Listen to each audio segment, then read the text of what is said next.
Sorry ভাই, আপনার নামটা তো আমি জানি না। বলিনি। আমার নাম হচ্ছে যদু।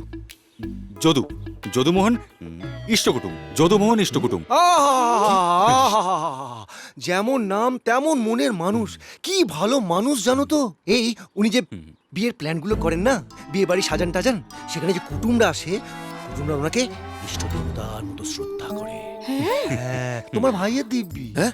তবে আমার রিকোয়েস্ট আছে কিন্তু, প্লিজ প্লিজ কি, প্লিজ কি, কি? প্লিজ, আমি আপনারটাকে একটা ছোট করে দেবো। নাম? ও আচ্ছা। হ্যাঁ, অত বড় নাম ডাকতে পারবো না। আচ্ছা। মানে ওই হ্যাঁ।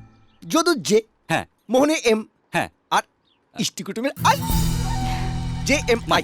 হ্যাঁ, এই বাবা, আমিও বলবো। কি বলবি রে? অত বড় নাম আমিও মনে রাখতে পারি না। জে মাই। এই, তুমি আমার নাম ধরে কেন রাখবে? তোমার জামাইবাবু আমার থেকে বয়সে বড়, উনি নাম ধরে ডাকলে মানা যায়, কিন্তু ছাড়ো, তুমি নাম ধরে ডাকলে তো আমি পাত্তাই দেবো না। এক কাজ করতে পারো, তুমি আমার নামের পরে মশাই কিংবা বাবু, বাবু, বাবু বাবু বাবু বাবু ঠিক থাকবে, মনে থাকবে। তুমি ডাকবে কি? জে এম আই বাবু। হ্যাঁ, বল কি বলবি, বল বল। জে মাই বাবু। হ্যাঁ।